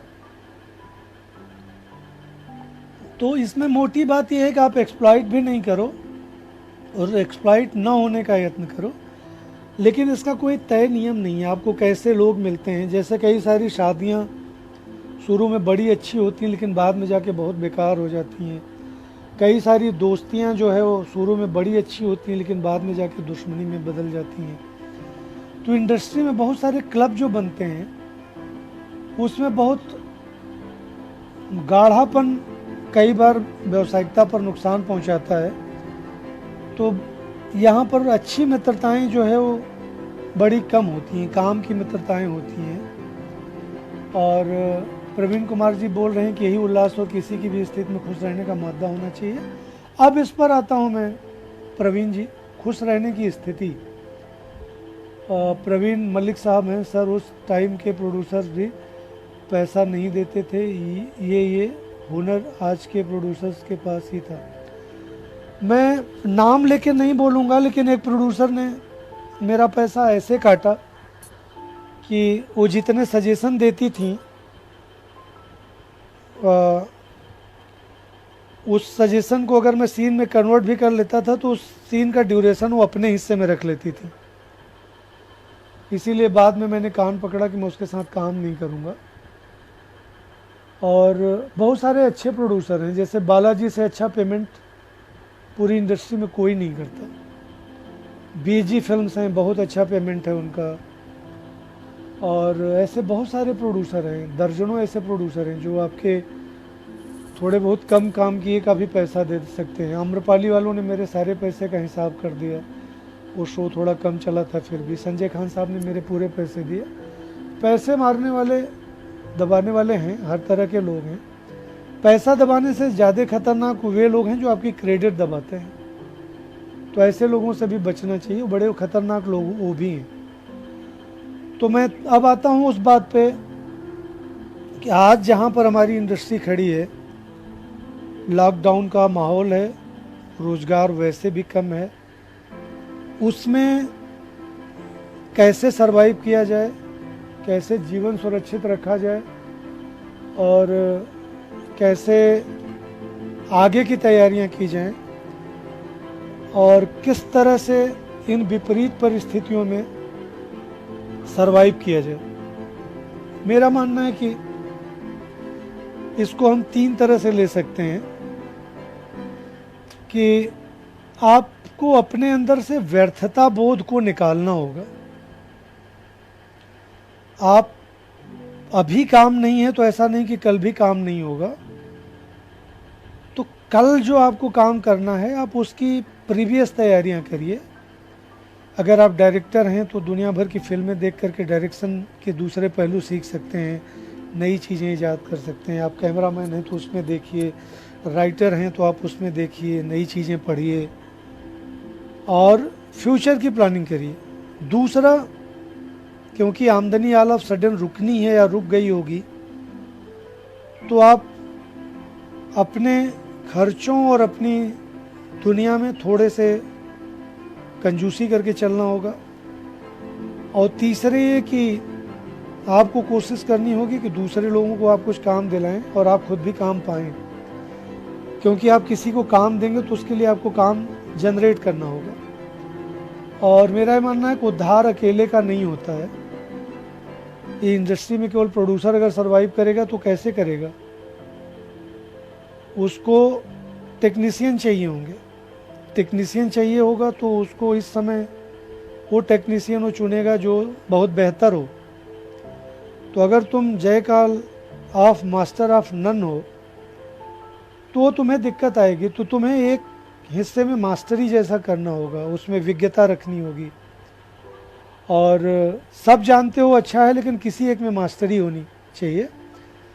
दूसरा, कोशिश करो कि अपने जो छोटी चोटें हों, छोटे अवसाद हों, छोटे दुख हों, अवसाद को मैं बड़ी टर्मिनोलॉजी में लेता हूँ, वो बड़ी समस्या है, लेकिन उससे उभरो या उभरने का यत्न करो, और अगर तुम्हारे आसपास ऐसा कोई आदमी है उसको उभारने में मदद करो। तुम्हारी ज़िंदगी अकेले की नहीं है।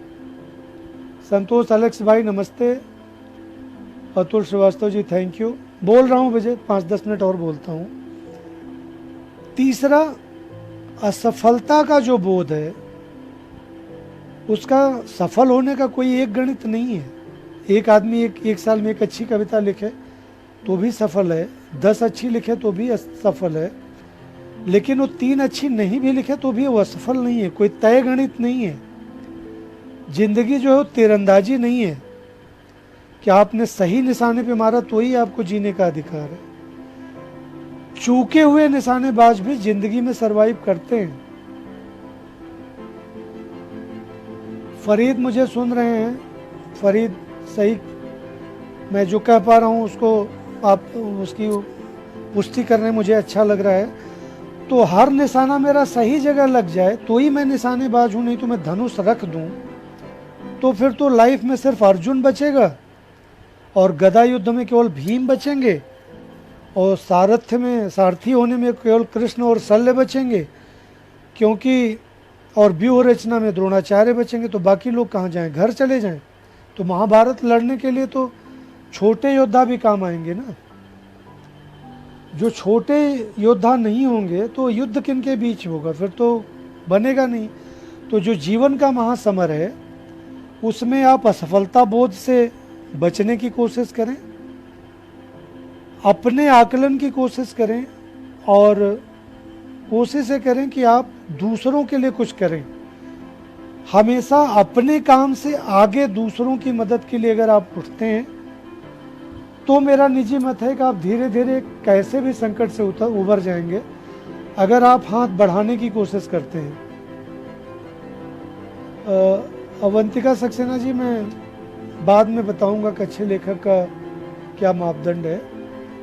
सुधा त्रिपाठी जी कुछ कह रहे हैं, विजय जी आपकी बहुत ही आभारी हूँ कि आपके माध्यम से डॉक्टर साहब को सुनने का इतना प्रेरणादायक ज्ञानवर्धक वार्ता सुनने को मिली। थैंक यू आपका, और थैंक यू मैं भी विजय को बोल रहा हूँ। तीसरा, आपको ये देखना होगा कि जिंदगी में बनिए कि तेरा हिसाब नहीं करो, लेकिन ये सोचते तो रहो कि इस पूरे हफ्ते में तुमने क्या किया। जैसे एक उदाहरण मैं दूं कि आप अपना वीकली चेक रखो और देखो कि एक हफ्ते में आपने कितनी निंदा वाली बात की है, कितनी सामाजिक काम वाली बात की है, कितना देर आपने पढ़ाई की है, कितने पेजेज आपने लिखे हैं, कितने सोशल साइट्स पे कमेंट किए हैं, कितने देर आपने झगड़े किए हैं, कितने देर झगड़े को एक्सटेंड करने में आपने टाइम दिया है, किससे आपने माफ़ी मांग ली, किससे नहीं माफ़ी मांग ली, और इन सब में आपने अपने लिए कितना अवसाद जुटाया और आपने कितना अवसाद लोगों को दिया। मैं फिर कह रहा हूँ कि कोई आदमी कंप्लीट नहीं है, और हम कभी भी साइकोलॉजी नहीं पढ़ते, हम किसी मनोवैज्ञानिक से मिलना भी उचित नहीं समझते, लेकिन हम सबको थोड़ा बहुत मनोविज्ञान, सामाजिक व्यवहार, इन सबको समझना चाहिए। अनीता दीदी बोल रही हैं, बहुत सही बात, असफल लोगों को भी जीने का अधिकार होता है। दीदी, अगर वो मौका हम उनसे छीनते हैं तो असफलता कब सफलता में बदल जाए इसका कोई तय टाइम तो नहीं है। आज मैं एक काम नहीं कर पाया हूँ, लेकिन कल मैं कर लूँगा ना उसको। हो सकता है कि आज मैं जिस काम को कर रहा हूँ उसमें मैं सही टाइम नहीं दे पाया, सही मौका नहीं हुआ। अगर ताजमहल बन रहा होगा तो सारे लोग संगमरमर की तराशी के काम वाले ही तो नहीं रहे होंगे ना, उसमें कुछ गारा लेबर वाले रहे होंगे, कुछ केवल मिट्टी खोदना जानते रहे होंगे। तो जिसने ताजमहल में मिट्टी खोदा वो असफल कैसे है? वो एक सफल योजना का पार्ट है। उसका क्रेडिट जितना शाहजहां को है उतना ही वो संग तराशों को भी है, और उतना ही मिट्टी वाले को है, और उतना ही पत्थर तोड़ने वाले को है, उतना ही जमुना के बहाव को लिमिटेड करने वालों को है। तो एक बड़े काम में, एक समाज को आगे ले जाने में असफल व्यक्ति का भी उतना ही रोल है जितना सफल वाले का है। अगर अग्नि की उड़ान होती है तो माफ़ी चाहूँगा, वो सिर्फ हमारे एपीजे साहब का ही कमाल नहीं था, उसमें सैकड़ों ऐसे लोग जुड़े रहे होंगे जिसकी वजह से उड़ पाया रहा होगा। हमारे समाज की समस्या है कि हम कलेक्टिव कामों का भी क्रेडिट खुद लेते हैं, एक आदमी लेता है, जिसकी वजह से आज देश की ये दुर्दशा हो रही है कि एक आदमी सारा क्रेडिट ले लेने के चक्कर में देश को कहीं से कहीं पहुंचा दे रहा है, जबकि समाज बहुत बड़ा है।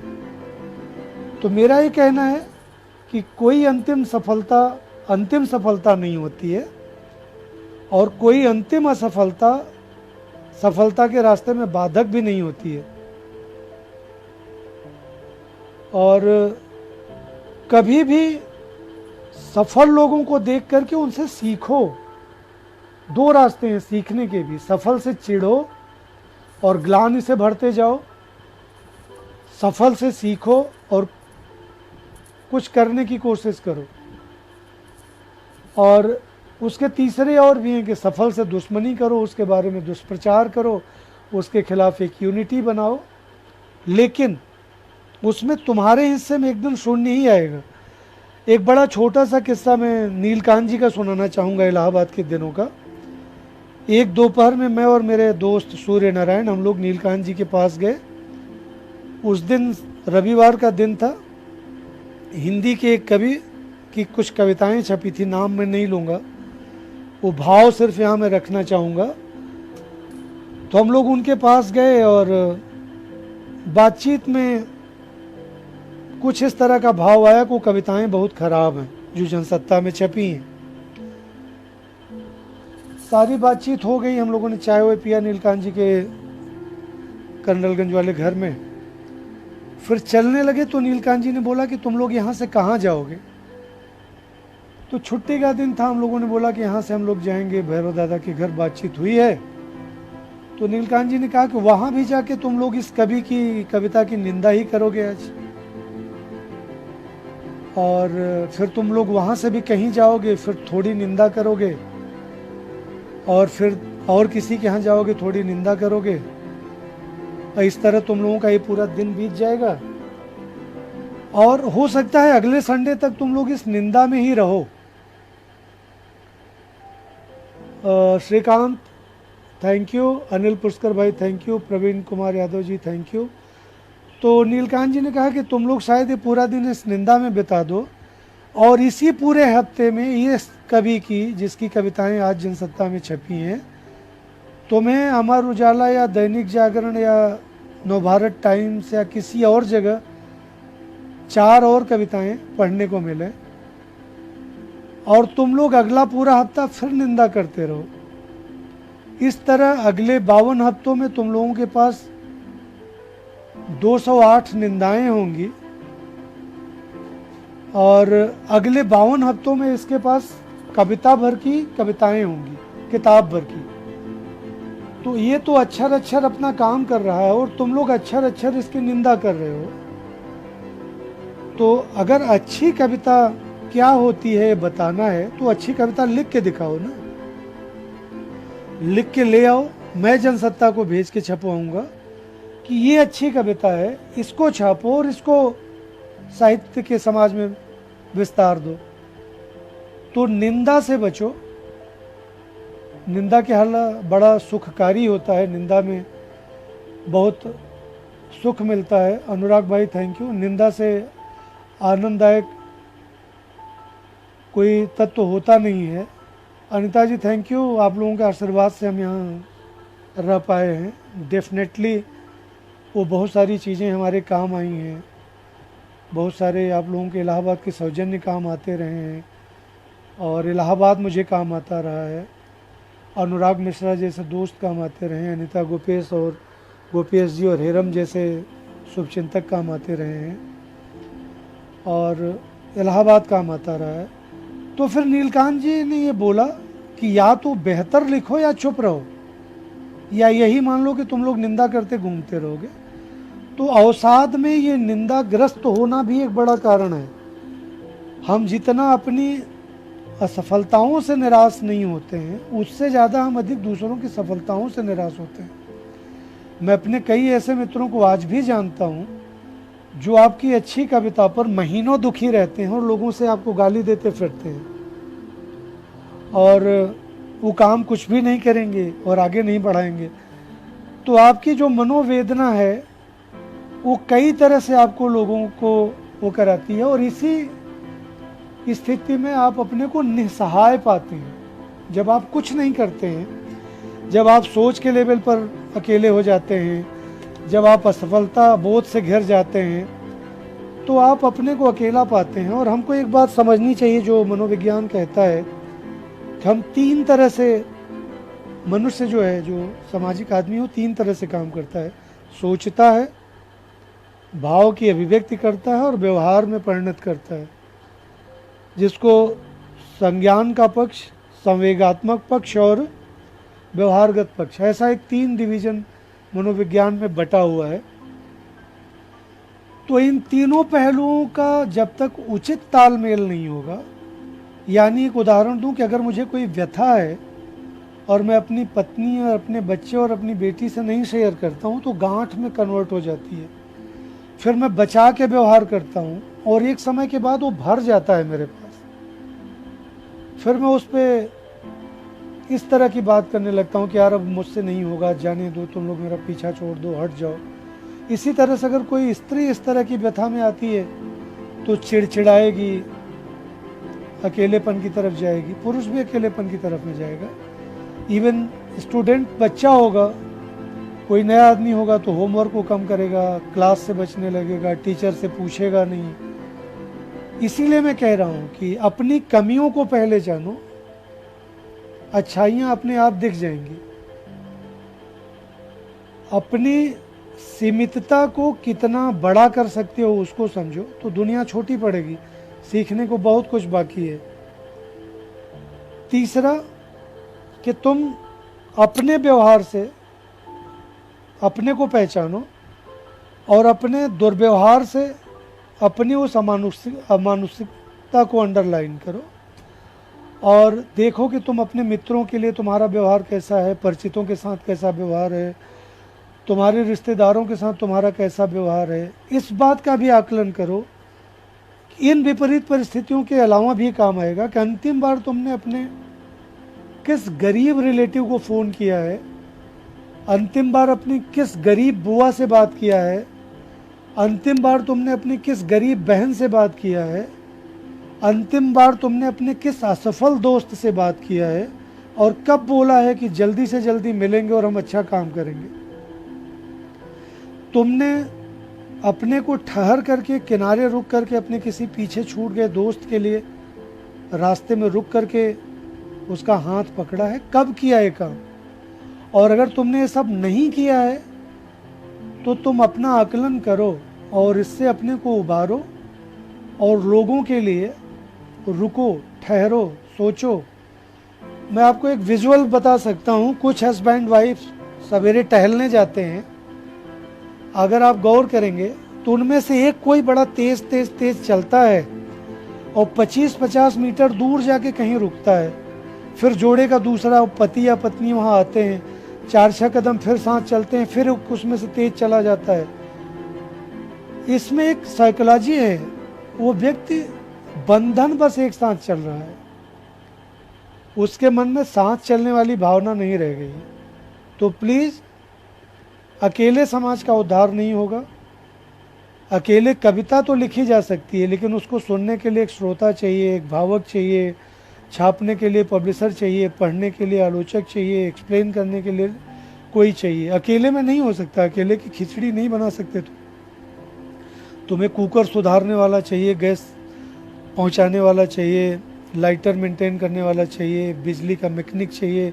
तुम समाज में घिरे हो, तुम अकेले नहीं रहते हो, तुम्हें अन्न आपूर्ति करने वाला चाहिए। तुम देखो कि तुम्हारा व्यवहार किनके साथ किस तरह का है। सुशील शुक्ला जी नमस्ते, राजेंद्र शर्मा जी नमस्ते भाई, फिर से चंद्रमोहन सर देख रहे हैं, थैंक यू। तो इन स्थितियों में तुम अपने संज्ञान पक्ष को, अपने संवेगात्मक पक्ष को, जो तुम्हारा व्यवहार पक्ष है, उसको देखो और तुम देखो कि तुम इससे किस तरह उबर पाओगे। और दूसरा कि अगर मेरे पिताजी कहते थे कि तुम्हारे पास अगर 5 अच्छे दोस्त हैं तो तुम कभी मरोगे नहीं, कभी छूटोगे नहीं, कभी असफल नहीं होगे, वो दोस्तियां भी तुम्हारी सफलता हैं। अगर आज अयोध्या में बैठे हुए अनुराग मेरी शुभचिंता रखते हैं, अगर इलाहाबाद में बैठे हुए हेरम सर और यश मालवी मेरी शुभचिंता करते हैं, अगर सूर्य नारायण और अनिता गोपेश मैडम मेरी चिंता करती हैं, अगर मालती तिवारी जी मुझे फ़ोन नहीं करती हैं लेकिन मेरी चिंता करती हैं, अगर मेरे रिश्तेदार मेरी चिंता करते हैं, मेरे लोग मेरी चिंता करते हैं, तो मैं असफल कैसे हूँ? ये कितनी बड़ी सफलता है कि लोग तुम्हारा हालचाल पूछते हैं। ये कितनी बड़ी सफलता है कि लोग चाहते हैं कि तुम उनके लिए जियो। तो जब वो चाहते हैं कि तुम जियो तो तुम अपने लिए तो जी ही सकते हो ना। तुम अगर सिर्फ अपने लिए जीते हो तो तुम दूसरों के लिए भी जियोगे, लेकिन तुम अपने लिए नहीं जियोगे तो तुम दूसरों के लिए भी नहीं जियोगे। तो तुम्हें इस बात का ध्यान रखना पड़ेगा। और दुख की क्षोभ की बड़ी पुरानी परंपरा रही है। मैं इसको थोड़ा सा कल्मिनेट कर दूं कि महाभारत के बहुत सारे कैरेक्टर्स के लाइफ में बड़ा डिप्रेशन है, बहुत अवसाद है। जैसे उदाहरण के लिए शांतनु से बड़ा डिप्रेशन वाला आदमी कौन होगा? गंगा प्रेग्नेंट होती हैं, बच्चे पैदा करती हैं और गंगा में बहा देती हैं। और शांतनु ने शर्त दिया है कि मैं तुमसे कुछ पूछूंगा नहीं, तो सहते हैं लेकिन चुप रहते हैं, क्योंकि उन्होंने शर्त रखा है कि मुझे टोकोगे, मुझे रोकोगे, मुझसे सवाल करोगे तो मैं चली जाऊंगी, तलाक ले लूंगी। अब शांतनु से ज्यादा डिप्रेशन किसने सहा होगा अपने दाम्पत्य के जीवन में? लेकिन वो निभाते हैं, 8 बच्चे तक निभाते हैं। 8वें बच्चे में किस बात पर कह रहे हैं प्रवीण जी की? क्या बात कहते थे पिताजी? पिताजी कहते थे कि अगर आपके पास 5 अच्छे दोस्त हों तो आप नहीं डूबेंगे। 1000 दोस्त नहीं हो सकते, 5 ही अच्छे दोस्त होंगे। और वो उदाहरण देते थे कि 5 एलिमेंट की तरह 5 दोस्त होते हैं। अगर वो 5 तुम्हारे पास हैं तो तुम नहीं डूबोगे, क्योंकि तुम भी 5 के अच्छे दोस्त हो। तुम भी तो किसी एक के अच्छे दोस्त बनो। तो शांतनु से बड़ा डिप्रेशन में डूबा आदमी कौन होगा? लेकिन शांतनु उस डिप्रेशन से निकलते हैं और आगे जाते हैं। इसी तरह देवकी और वसुदेव से ज़्यादा डिप्रेस्ड लाइफ किसकी रही होगी? जेल में है, भाई ही दुश्मन है, बच्चे पैदा करते हैं, कंस को दे देते हैं, कंस मार देता है और ज़िंदगी जीनी पड़ रही है, क्योंकि एक उद्देश्य है कि यार ये करेंगे, नया दिन आएगा और आगे जाएंगे। मैं शोक और दुख के उदाहरण दे रहा हूँ। पांडवों से बड़ा डिप्रेशन लाइफ, दुखी लाइफ किसकी रही होगी? जुए में बीवी को दांव पे लगाया गलती से, परिवार में ही खेल चल रहा था, परिवार के लिए लोग ही पत्नी को सरेआम नंगा करने पर आ गए, चीरहरण होने लगा, 14 साल का वनवास हो गया, अपना अधिकार पाने के लिए संघर्ष करना पड़ रहा है।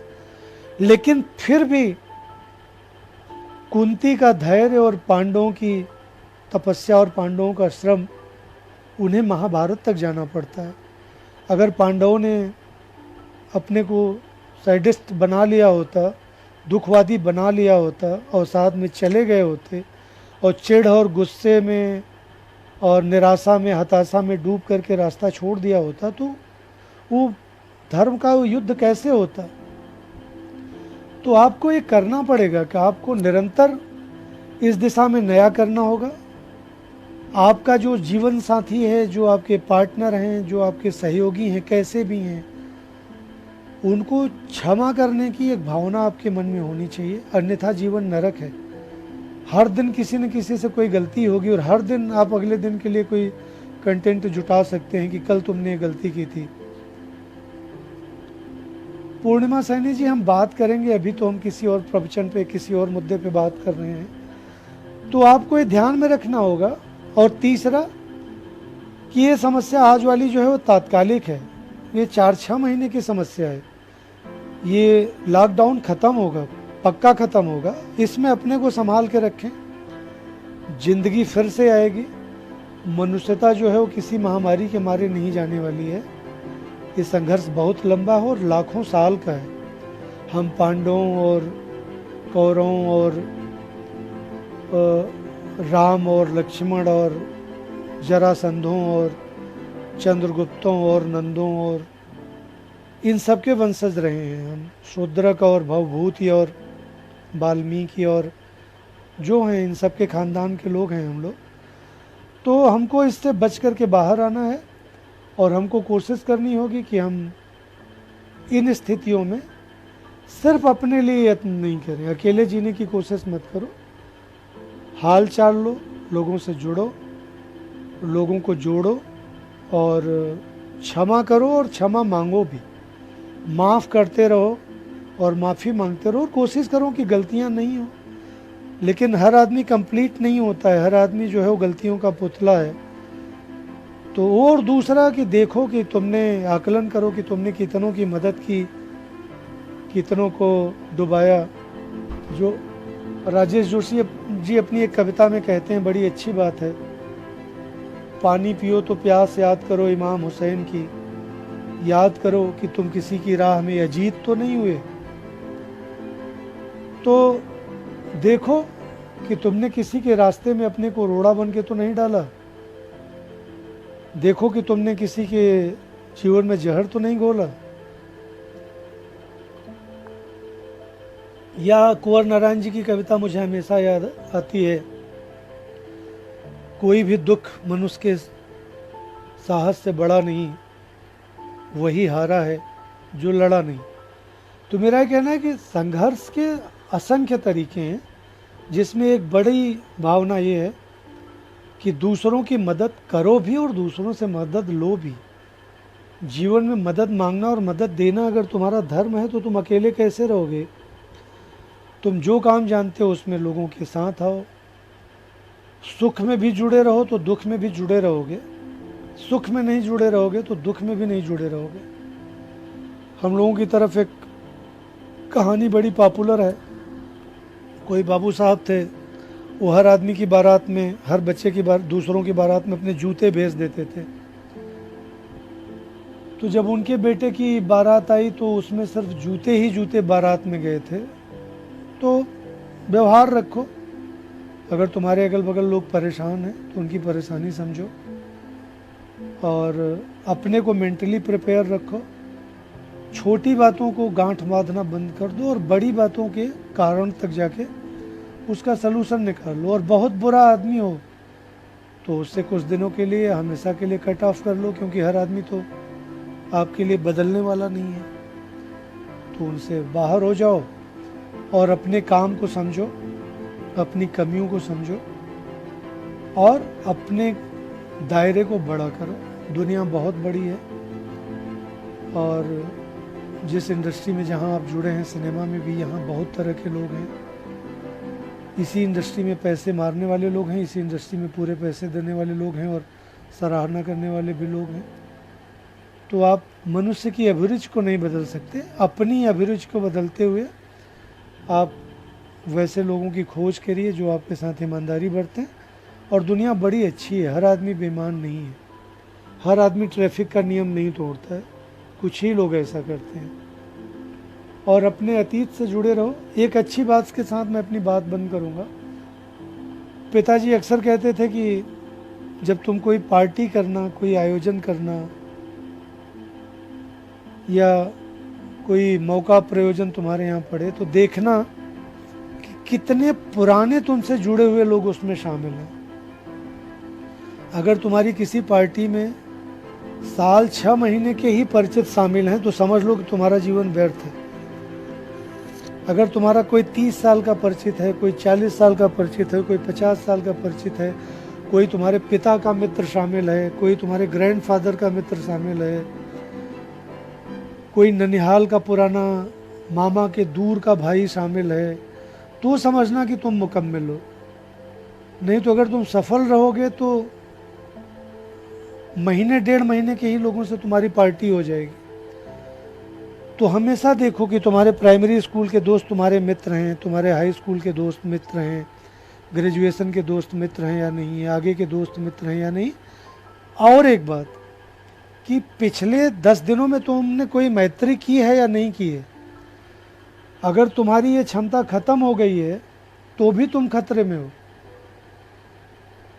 अगर तुम्हारा कोई नया मित्र नहीं हुआ है 2 महीने, 1.5 महीने, 2.5 महीने में, तो भी समझो कि तुम बहुत खतरनाक हो, क्योंकि मित्र न बना पाने की जो स्थिति है वो तुम्हारे मन में रुक्षता है, तुम्हारा मन कहीं न कहीं से कुंद हो गया है। तो मैत्री करते रहो। उसका उदाहरण एक मैं अपने ऊपर अप्लाई करता हूँ। मैं ये देखता हूँ कि मेरे मोबाइल फ़ोन में पिछले हफ्ते में कितने नए नंबर जुड़े, या कितने नए लोगों की मैंने तारीफ़ की, कितने नए लोगों को मैंने सुझाव दिए, कितने पुराने दोस्तों को मैंने उनकी गलतियां सुधारने का मौका दिया, कितने पुराने दोस्तों से मैंने उनका हाल चाल पूछा। यही एक तरीका मुझे दिखता है दोस्तों कि जीने का, आगे बढ़ने का, और सरवाइव करने का हो सकता है। अन्यथा तो ज़िंदगी बड़ी बंजर टाइप की हो जाएगी। अनुराग ने भी किसी बात पे मेरी तारीफ़ की है, मैं उसको पढ़ दूँ। तुम्हारी बातचीत के आज इतने सेठ थे कि अचंभित हो, बहुत समृद्ध करने वाली बातचीत, अभिमान है भाई तुम पर। अनुराग, आप पर भी मुझे बहुत स्नेह है और बहुत गर्व है, और आपकी सारी किताबें जल्दी से जल्दी आएँ, जो आप मध्यकाल वाले काम कर रहे हो पूरे हों। कृष्ण गोपाल जी, आपका बहुत बहुत आभार। सुधा त्रिपाठी जी, आपका आभार। आभा का आभार प्रकट कर रहा हूँ अंत में, क्योंकि आप जिस एटमॉस्फेयर में रहते हैं, अगर वो क्रिएटिव नहीं रह जाए तो आप काम नहीं कर सकते। और एक लेखक के लिए, वो स्त्री या पुरुष हो, उसके लिए घर का माहौल, उसके लिए कर्मभूमि पहली घर है, ऑफिस नहीं है। तो अगर पत्नी लिख रही है और आप पति हैं और नहीं लिखते, तो उसके लिखने का माहौल तैयार करो। किताबें होनी चाहिए, खूब पढ़ो, खूब तैयारी करो, क्योंकि पढ़ने का एक अलग तरह का सुख है और उससे आप सीखते भी हैं। और मेरा हमेशा मानना है कि साहित्य आपके हारे गाढ़े ही काम आता है, वही आपको रास्ता देता है कि आप कैसे जाएंगे। वही आपको पानी का महत्व भी बताता है, और वही आपको बताता है कि पानी के लिए कैसे संघर्ष होते रहे हैं। कुंवर नारायण जी की कविता अगर आपको संकट में याद आती है, विजय कुमार जी की कविता अगर आपको संकट में याद आती है, संजय कुंदन की कविता अगर आपको संकट में याद आती है, तो वो लिखा सार्थक है। अगर मान बहादुर जी की कविता संकट में याद आती है तो लिखना सार्थक है। अदम गोंडवी का लिखा अगर याद आता है तो सार्थक है। इसी तरह से फिल्में, उनके डायलॉग अगर याद आते हैं तो लिखना सार्थक हुआ, वो बनाना सार्थक हुआ। अन्यथा